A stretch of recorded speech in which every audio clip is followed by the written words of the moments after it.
Versailles, mighty palace of the French kings, and a crucial Rococo hotspot.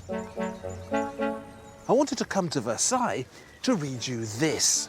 It's an important Rococo document, and it sums up what this film is about. Now, if you're an American, you might be thinking, that's not a Rococo document. That's the Declaration of Independence. And of course you're right. This is the document with which America declared its independence from Britain on the 4th of July, 1776. But this is a Rococo document, not just because of its date, but because of what's in it. What Thomas Jefferson wrote in here embodies what this film is about, particularly the famous second sentence, the one about all those unalienable rights that we all hold. According to the Declaration of Independence, all of us have an unalienable right to life, liberty, and the pursuit of happiness. Now, life and liberty, of course, they're obvious. But the pursuit of happiness, when did that become an unalienable human right? When were we put on Earth to be happy? I'll tell you when. In the Rococo era, that's when. This isn't just the Declaration of Independence. This is a Rococo manifesto. Ooh la la.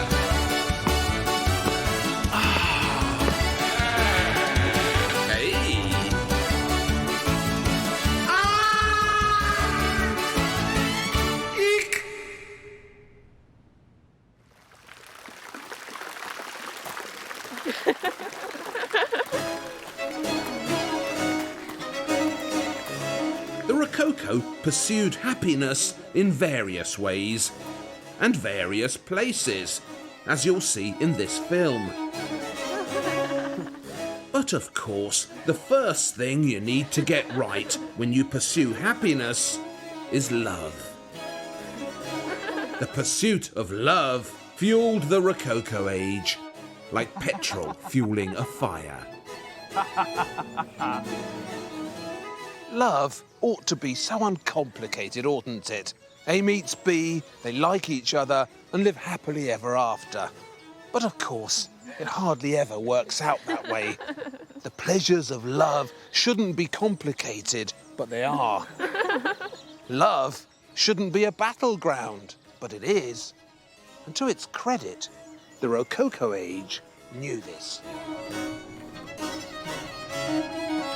The Rococo recognised love for what it really was. A powerful intoxicant that left you weak and helpless like an illness.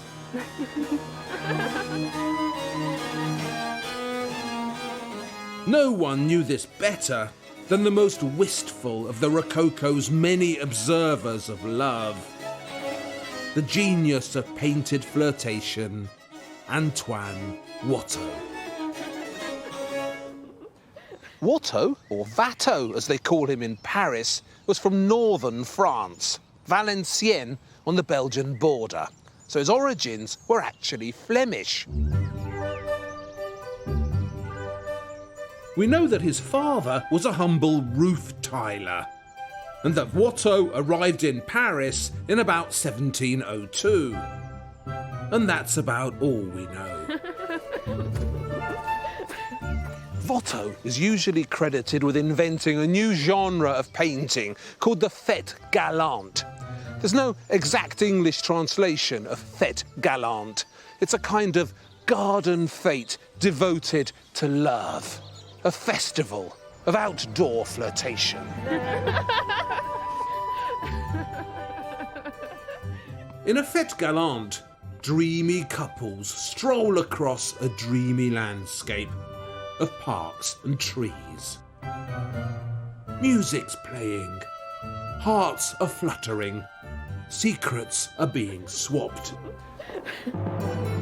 In the background, there's often a playful statue of some Greek or Roman god ready to come to life.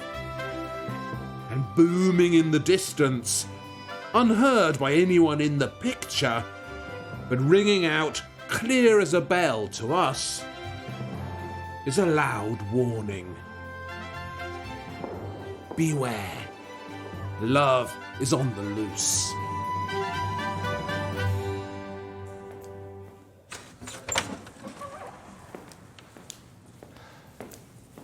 This is Watteau's masterpiece. It's one of the key images of the Rococo. It used to be called the Embarkation for Cythera, but these days there are arguments about what it actually shows. Cythera was the Mediterranean island on which Venus, the goddess of love, was supposed to have been born. The legend goes that Kronos, the Titan, castrated his father, Uranus, ruler of the universe, and threw his testicles into the sea. And the sperm from Uranus's testes gave birth to Aphrodite, or Venus as the Romans called her, who rose up out of the waters and floated to Cythera. That famous painting by Botticelli, The Birth of Venus, shows exactly this moment. Venus, the goddess of love, floating to Cythera in a seashell. In the Watteau painting, Venus is over here. And typically, he's turned her into this rather ambiguous statue. Is she real or isn't she? Stone or flesh? We know it's Venus because of all these cupids buzzing around her. Cupid was Venus's son, the god of desire. And if he fired one of his arrows at you, well, that was it. You had to fall in love. So that's why all these pilgrims are here. Most pilgrims go in search of God, but not this lot.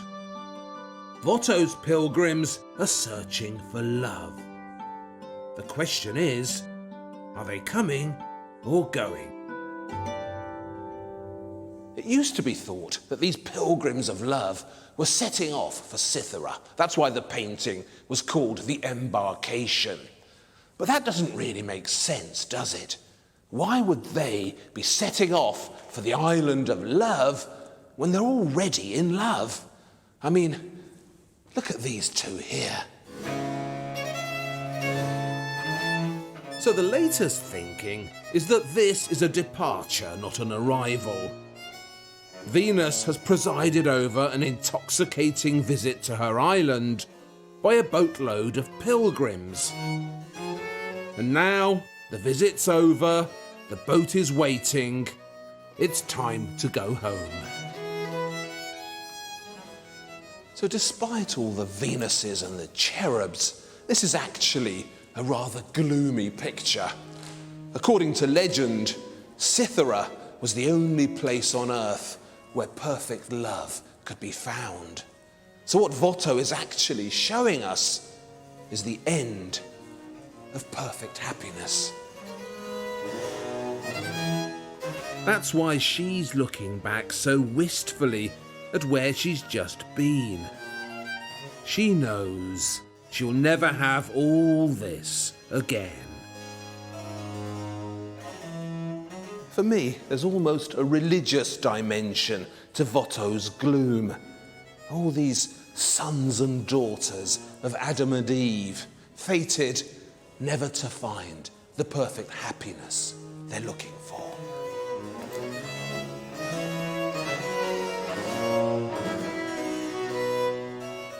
And that's what's so interesting about Rococo art. It goes on and on about happiness and pleasure. But deep inside, it seems instinctively to know that in the twinkling of an eye, it could all be over.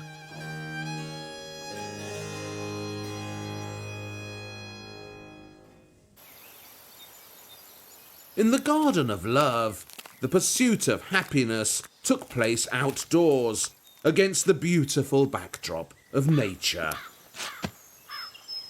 What happened, therefore, to the Rococo when it went indoors? To achieve indoor happiness, the Rococo had to invent a new kind of architecture, a new way of living in comfortable new spaces created specifically for the pursuit of pleasure, in places like this. Sanssouci in Potsdam, Prussia. The pleasure palace of Frederick II. Or, as he's most usually called, Frederick the Great. Now, I'm Polish, so I'm deeply prejudiced against Frederick the Great. He's the Prussian king who organised the partitioning of Poland, tore up my country and shared it out with the Russians. In war and politics, Frederick was ruthless. But in private, he was more complicated, more interesting. It was actually Frederick who designed this palace, the Palace of Sanssouci. This is the original design he sketched out for it. And as you can see, it's all on one level. A palace with the ease of access of a bungalow. No stairs to climb up, direct access to the gardens, an architecture of ease and pleasure. Frederick named his palace Sans Souci, a French name which means without worry. At the foot of the great bungalow, there's a handy vineyard. All this pleasure at his doorstep. Frederick designed the decoration as well.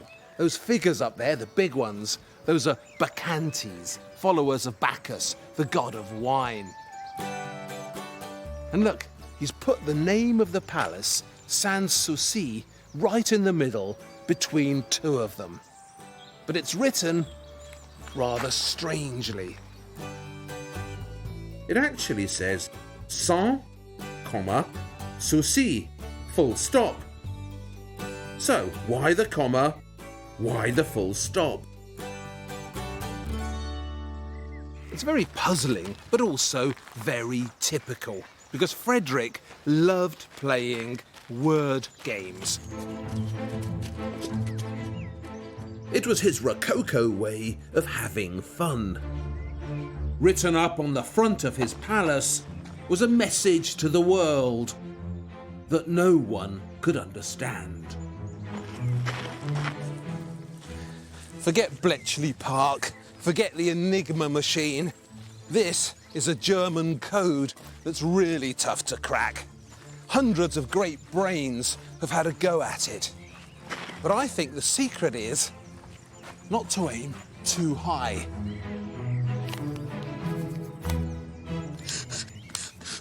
Okay, sans is French for without. That bit's easy. But the French word for comma, virgule, well, that comes from the Latin virgule, which means little rod or little stick. And of course, a little stick, a little rod, can have a sexual connotation. So, sans virgule has a naughty twist to it. I told you not to aim too high. Now, souci, that means worry. So that's straightforward again. But the French word for full stop, point, that is also used in literary French, posh French, as a way of suggesting a negative. So instead of saying ne pas, something isn't something, you say ne point in posh literary French. Something is not something else. There's one other bit of information that's important. Frederick is thought to have been gay. He had no children, his marriage was sexless, and a rumour doing the rounds claimed that when he was young he contracted a sexual disease from a male lover. And after that, his little rod never worked again. We do know that women weren't allowed into Sans Souci. No women was a strict house rule.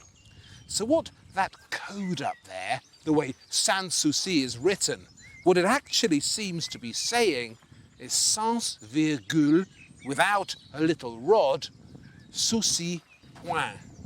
Worry stops. Only the Rococo could have come up with that. Inside Sans Souci, the Rococo revolution gently continues. To lead the new Rococo way of life, you needed new Rococo spaces.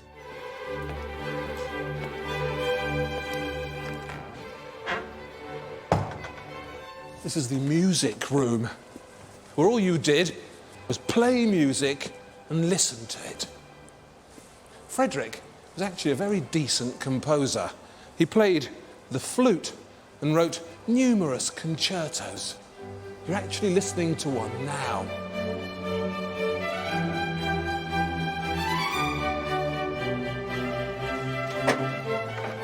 The dining room, another Rococo speciality. Of course, there'd been big, drafty banqueting halls before, but this idea of a room created specially for the pleasures of eating, with all the different courses served on gorgeous pieces of crockery, that was a Rococo idea.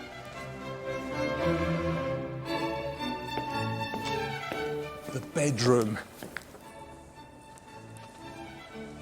When it comes to the pursuit of pleasure, the bedroom was, of course, especially important. Before the Rococo age, the bedroom was a room for sleeping in. But now, it became a room full of pleasurable possibilities. What we're actually watching here is the invention of modern living. Frilly bedrooms, elegant dining rooms, single-level living in a bungalow. The Rococo was so prescient, it even invented the home study.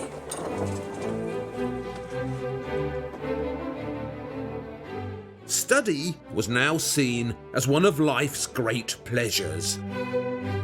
People started having libraries at home. As Voltaire put it, probably in this very room, because he stayed here once. Study delivers us from the burden of our leisure.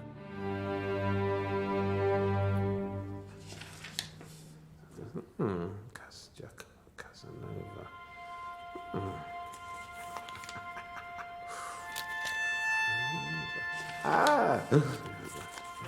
Ooh.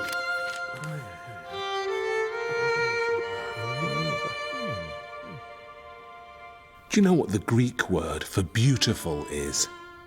It's Omorphe. And the only reason I know that is because of Casanova here. During one of his interminable searches for love, Casanova encountered a young Irish girl called Louise Omorphe. Omorphe was the daughter of an Irish soldier who'd somehow ended up in France. Casanova saw her naked one day and was so struck by her teenage beauty he had her picture painted.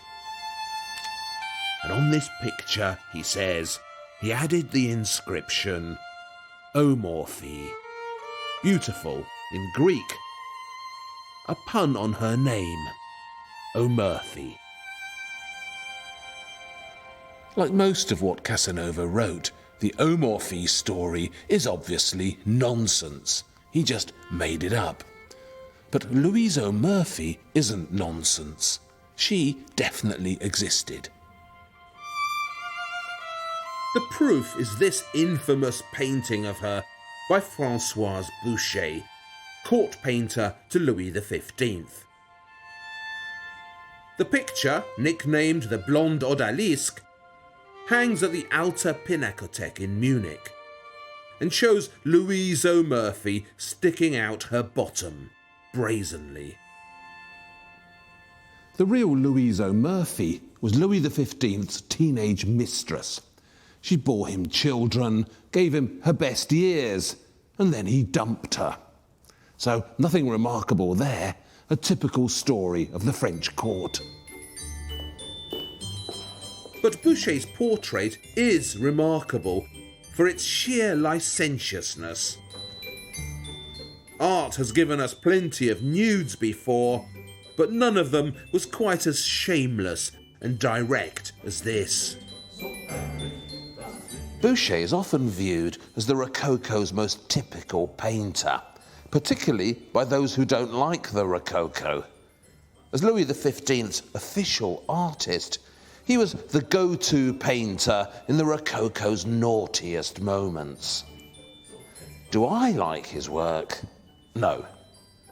Do we have to deal with it? Yes.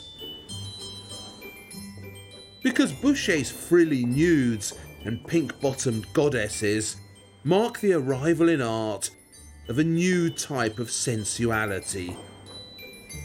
Crude, pink, and artificial.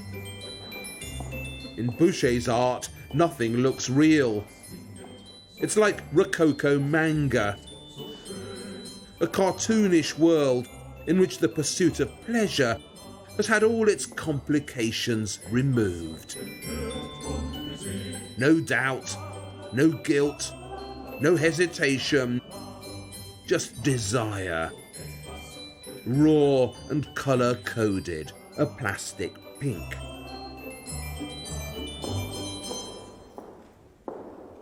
Boucher painted another notorious female portrait in the same pose as Louise Omorphe. It hangs in the Louvre now, and this one is nicknamed the Brunette Odalisque.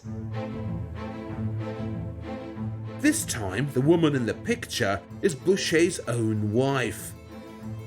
Poor Madame Boucher has spread-eagled herself for him and pulled up her nightdress. So distressed was the French encyclopedist Diderot by this notorious image that he accused Boucher of prostituting his own wife. In Boucher, fumed Diderot, degradation of taste, colour, composition, character, expression and drawing have all kept pace with moral depravity. One of the main subplots of this series, apart from showing you all the different sides of the Rococo, is to prove to you that the Rococo age invented the modern world. If I show you a Watteau, that doesn't really do it, does it? Watteau's too subtle and elusive, too whispery and gentle. But if I show you a Boucher, well, that's us, isn't it?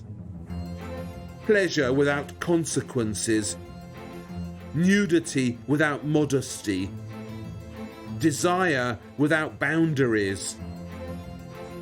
Get yourself down to your local newsagent, have a look at the top shelf, and I think you'll find those are our preferences too. But just because Boucher painted so many subservient women doesn't mean that all the women of the Rococo were subservient. They weren't.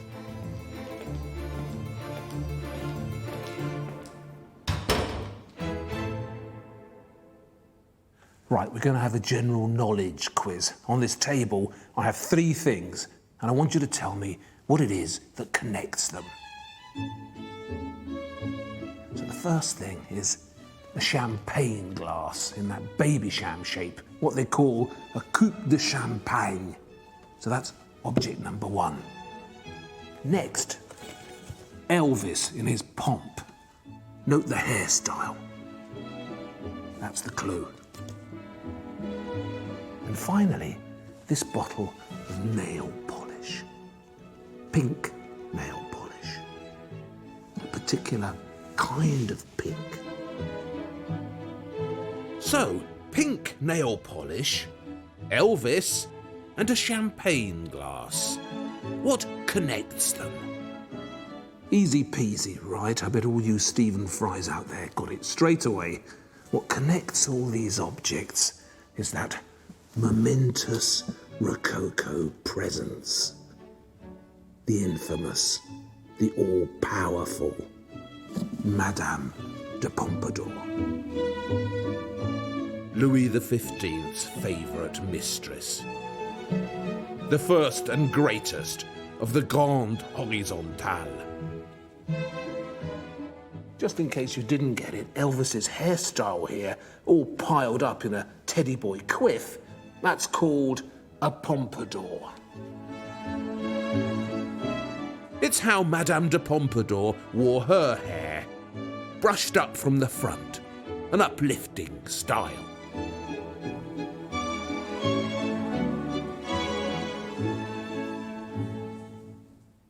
And this colour here, that's very specifically Pompadour pink. Pink was her favourite colour.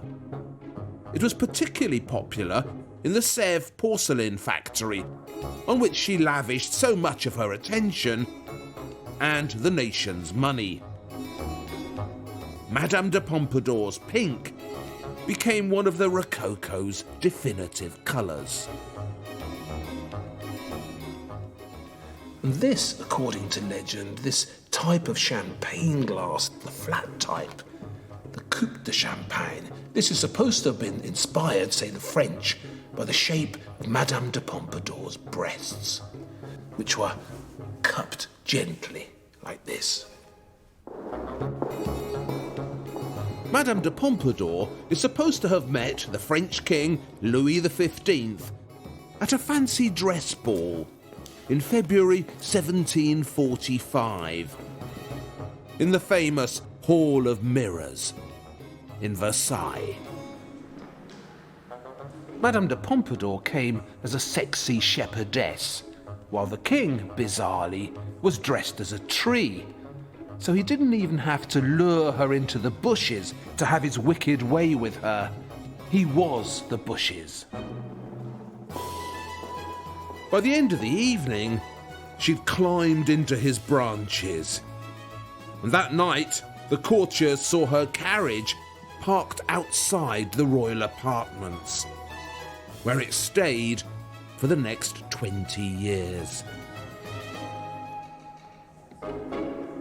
What Madame de Pompadour seemed to realise straight away as she set about becoming the most powerful woman in France, and then the most powerful woman in the world, was that she could use art to shape her image and maintain her power.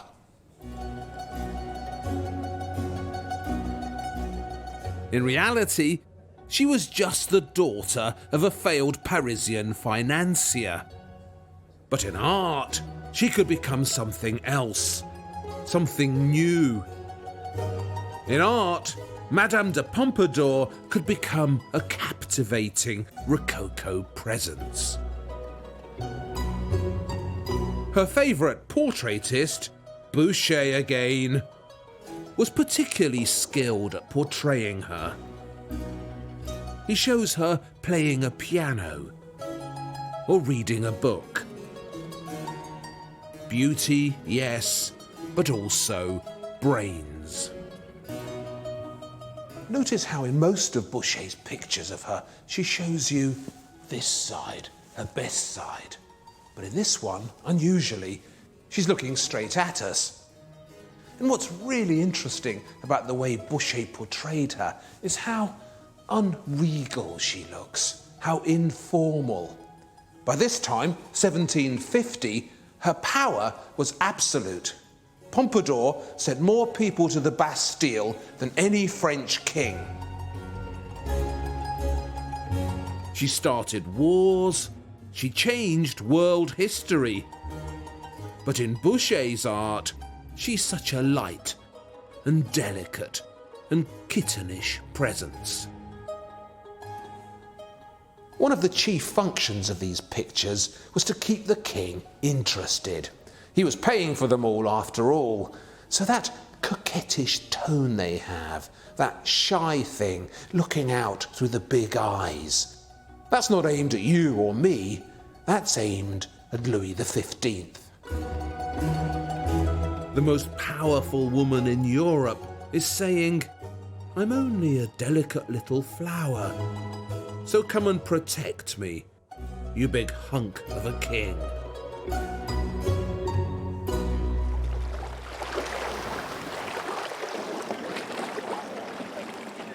Elsewhere in the Rococo, the female cast of this exciting age was achieving a different kind of power.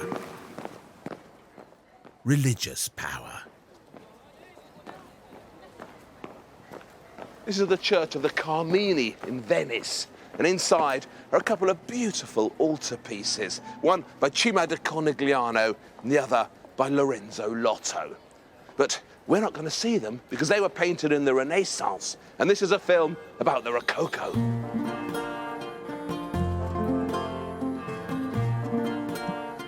So instead, we're going next door to the Squala Grande dei Carmini.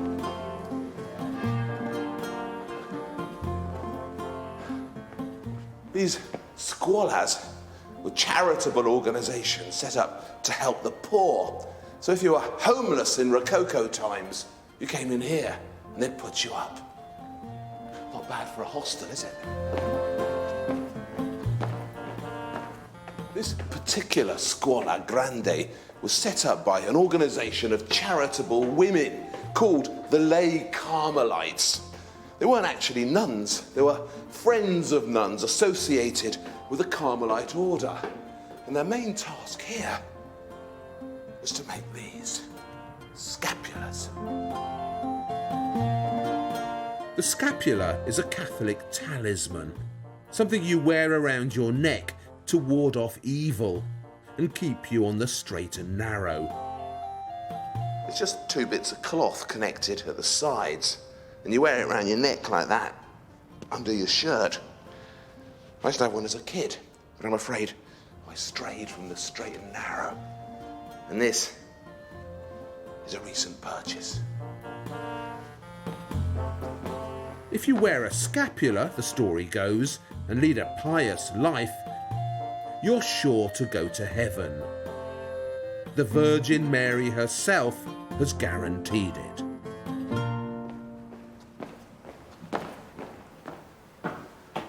This entire building, the whole Squala, was funded on the proceeds of selling these things. They were very popular, as you can imagine. Free ticket to heaven. Anyway, the reason I've brought you in here is because the Rococo masterpiece we're here to see is all about scapulars. It's by Tiepolo, the greatest ceiling painter of the Rococo. We saw him in film 1 of this series, the one about travel, working for the rich and famous in Bavaria. Here, in his hometown of Venice, in the Squala Grande dei Carmini, he's working for God and the scapula. What the ceiling actually shows us is the moment the Virgin Mary handed the first scapula to a saint called Saint Simon Stock. He's the old boy with the beard on the left, who's being handed the scapula by a handsome angel. Tiepolo's most haughty Madonna, a grand dam of the skies, looks down her nose at us in that Venetian way, while Stock, the grateful Carmelite saint, reaches out pathetically for her gift, like a down and out in a doorway, asking for a couple of bob gov. Do you know where we're actually meant to be? Where all this is set. It's actually Cambridge in England, because that's where the Virgin Mary appeared to the English saint, St. Simon's Stock, on July the 16th, 1251.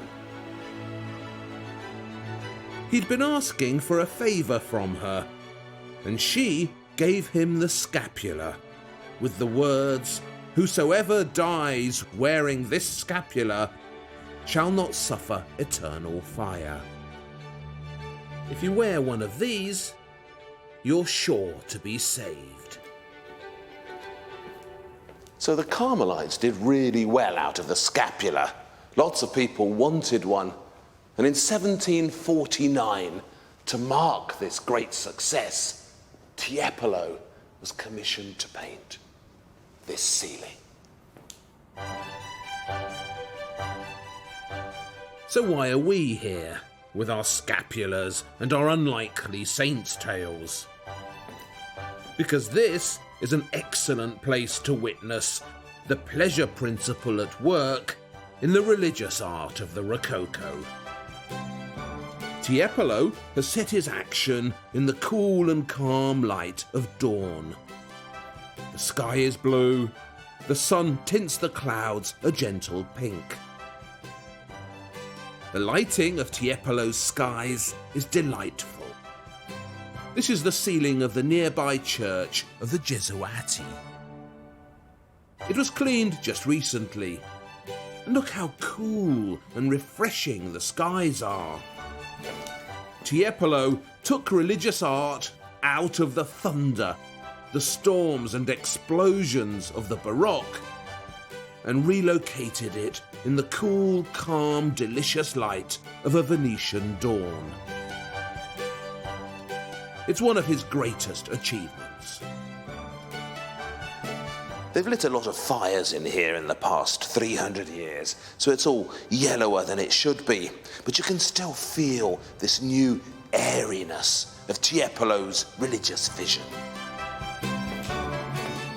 In the Baroque age, religious art tried to awe you into submission. In the Rococo, it enchants you, entices you, seduces you.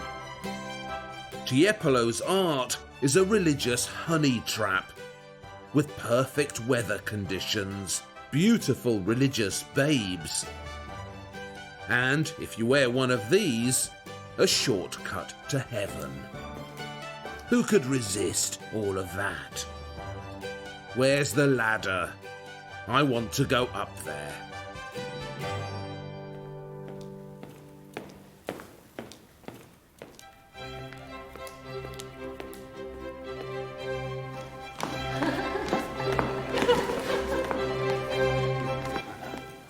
Venice, France, Germany. You expect the Rococo to have fetched up in those places, don't you? As we saw in film 1, it was an artistic impulse hell-bent on travel.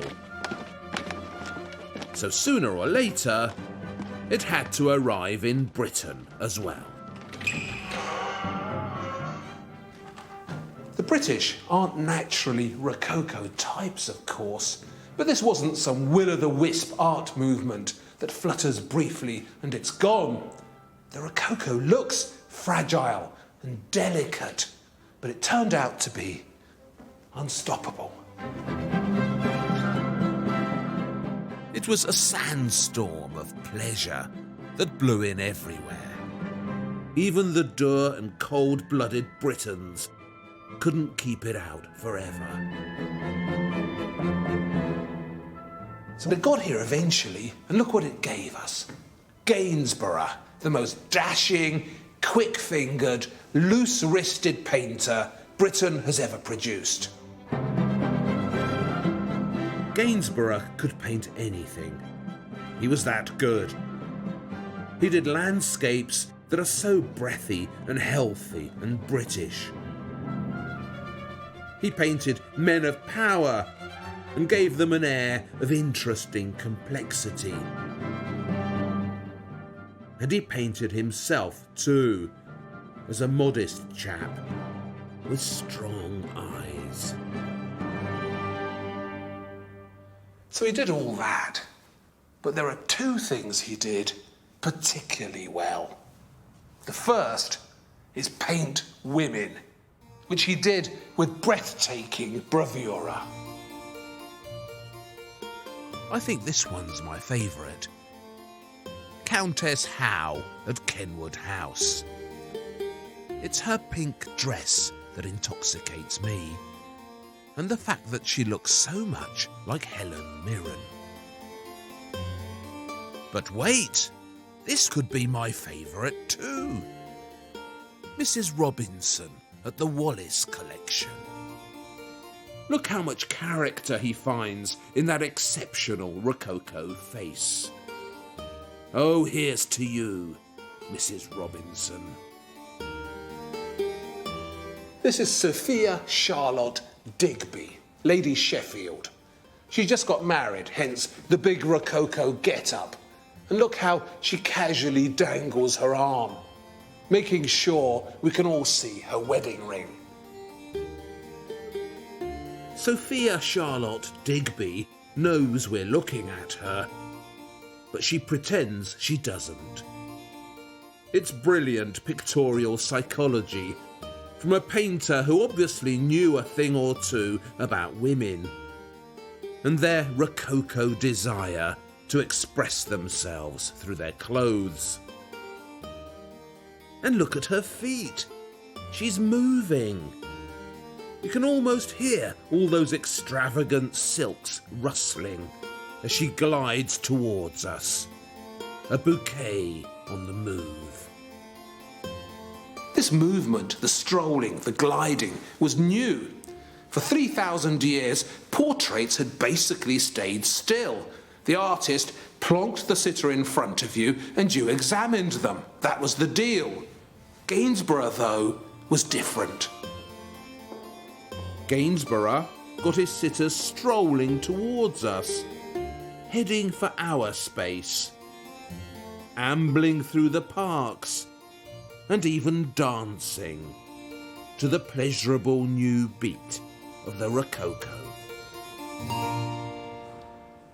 It's a bit like television presenters. In the old days, you plonked them in front of the subject and they stayed there. But these days, your modern presenter is often on the move and sometimes has to throw in some serious walking. The second thing Gainsborough was particularly good at was children. My, but Gainsborough was good at children.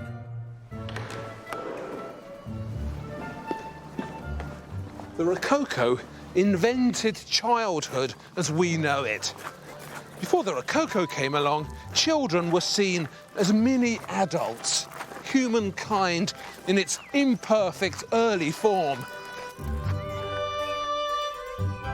In a world where half of all newborns died before they were 5, childhood was seen as something you survived. The quicker you grew out of it, the better. It wasn't until the Rococo years that childhood began to be recognised as something precious, which needed to be protected and enjoyed. A brief and beautiful moment of innocence and freedom.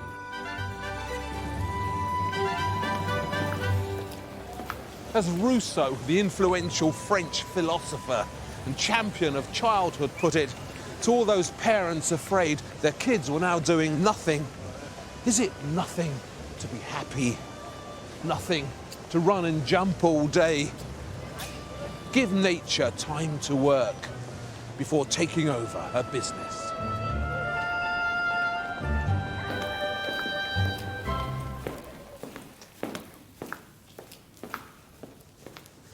I think this is my favourite painting of children in the whole of art. There are a couple of Picassos that are in this sort of league, but nothing else. These are actually Gainsborough's own daughters. Margaret on the left, Mary on the right. She was 5 and she was 6. The two girls skip through a wood, chasing a butterfly. Margaret reaches out to grab it, while Mary, the older one, holds back. I love that yellow dress she's wearing. It's a triumph of flashing Rococo brushstrokes. But just because it's dashingly done doesn't mean it's carefree. Yes, the Rococo chased after pleasure, but it wasn't always blind to the consequences. Look where the butterflies landed. A thorn bush. Uh-oh. When Margaret grabs it, she'll prick her hand. So what we've got here is a doting dad who happens to be an artist of genius, warning his daughters of the dark reality that lies ahead. When childhood finishes, this begins. Tragically, the symbolism of the butterfly and the thorn bush turned out to be horribly pertinent. It's almost as if Gainsborough had some kind of premonition. His beloved daughters pop up often in his art, and you can watch their lives unravelling in these exceptionally tender pictures. This one here, Mary, made a disastrous marriage to a German oboe player called Johann Christian Fischer. That's his music you can hear playing. Decent composer, dreadful husband. The marriage lasted a year, by which time poor Mary had begun to lose her mind. Margaret, meanwhile, remained a lifelong spinster. And when her sister's life fell apart, she moved in with her. And the two of them lived out their old age together. How spooky that Gainsborough managed somehow to intuit all this.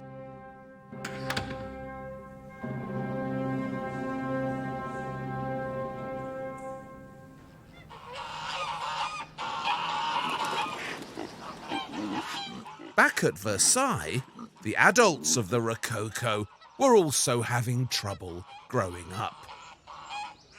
Welcome to the world's largest doll's house. This is the fake village built at Versailles for Marie Antoinette, the notorious queen of Louis XVI. It was built between 1783 and 1787, and every single inch of it is a fantasy. The Hameau de la Reine, the Queen's Hamlet as it's called, was meant to look like a village in Normandy, with these dinky, half-timbered cottages and the useful front gardens filled with picture book cabbages. Most of the fake village actually worked. This dairy here was a functioning dairy. And once the servants had washed down the cows for her, Marie Antoinette would do the milking herself, using porcelain buckets made specially for her by the Sèvres factory.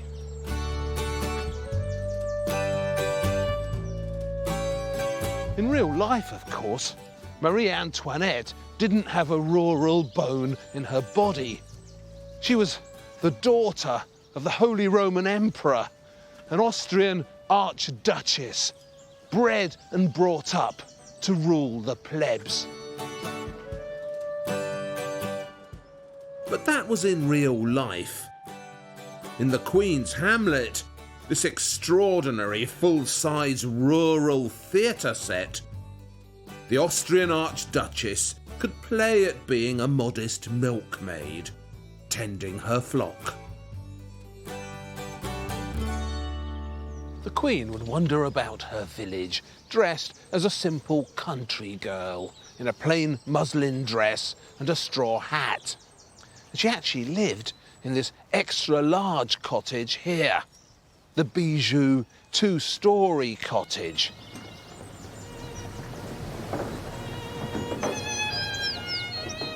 In her virtual Hameau, Marie Antoinette could be someone else.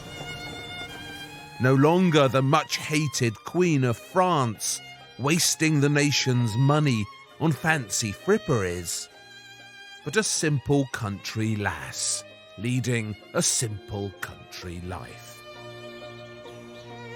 The usual way to understand all this crazy rural escapism is to see it as a display of decadence, a grotesque Rococo descent into falsehood and hedonism. Marie Antoinette and her Versailles milkmaids drifting further and further away from reality. But it was also part of something bigger, something more prescient, a prediction, if you like, of how the world would go. These days, lots of people pour out of the city and into the countryside, fantasizing about the rural way of life. The Hameau de la Reine in Versailles is a giant version of the country cottage, somewhere to flee at weekends from the pressures of city living.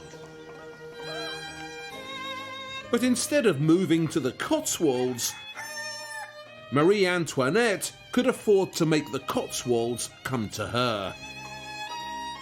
This great rural grand design of hers wasn't just an escape, it was also a vision of the future.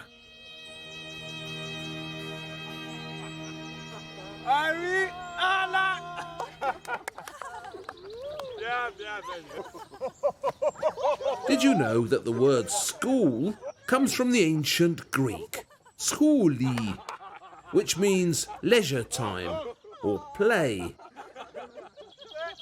It's like Plato says here in his famous Laws. Games and play are a crucial part of our education. It's where we really learn about life. But that was in ancient Greece. I'm not so sure the same thing applies to Rococo France.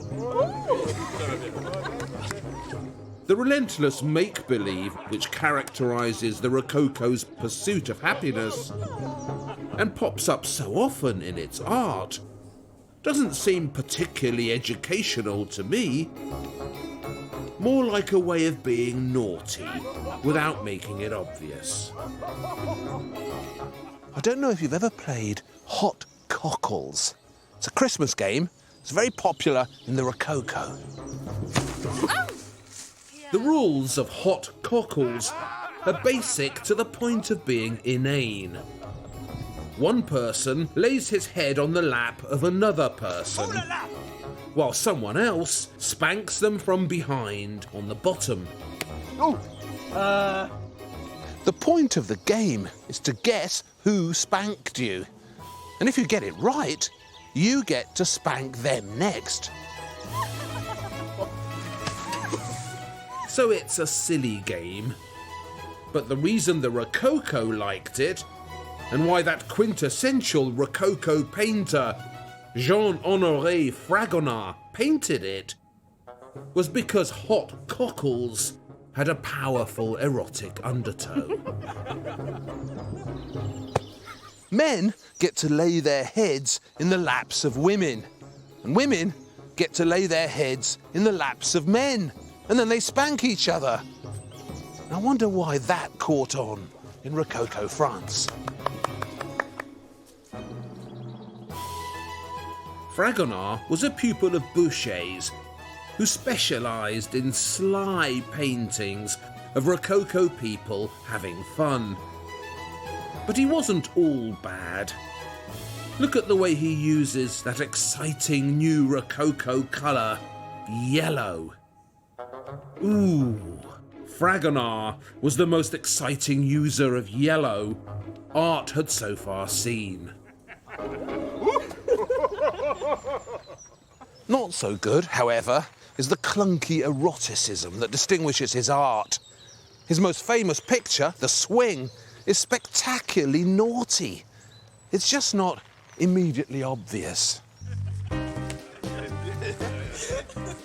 Who doesn't love a swing? Swings provide such childish and innocent pleasure, but not in the Rococo. In Rococo times, anyone looking at Fragonard's swing would have known immediately what was really going on here. The movement of the swing, up and down, was a notorious sexual illusion. As for the lover on the ground, well, what can he be looking at? It would be her underwear, except of course that in Rococo times there was no underwear. Another telling joke in the swing is that the chap on the ground, the one looking up the girl's skirt, is in the exact pose of Michelangelo's Adam on the Sistine ceiling. And we all know what happened to Adam when he took a bite of Eve's apple. So all these games the Rococo played, which Fragonard painted so slyly, weren't really games at all. They were pretences, deceits, secret ways of being naughty. A world obsessed with having fun was losing its moral bearings. And no one was certain anymore where real life ended and fantasy began.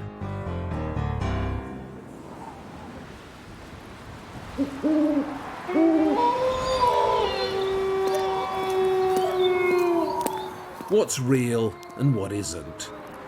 Where do the games stop and real life begin? The Rococo era never could tell the difference.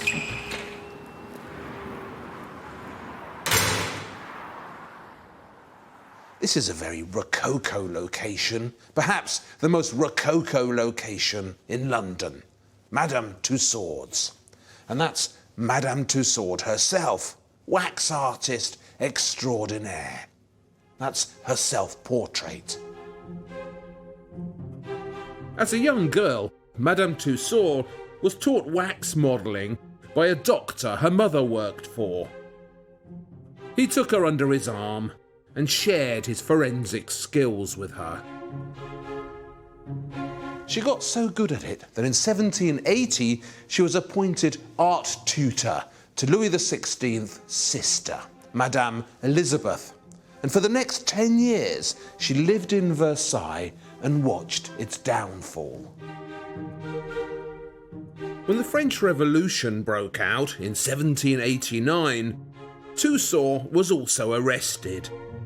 But she talked her way out of it and began making death masks of those who'd been sent to the guillotine.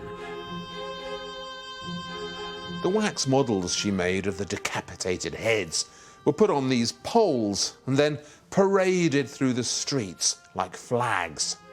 She made Louis XVI's death mask, and this one here is Marie Antoinette. This, then, was where the pursuit of happiness would eventually lead. And how very Rococo of the Rococo that even in death it couldn't tell the difference between reality and fantasy.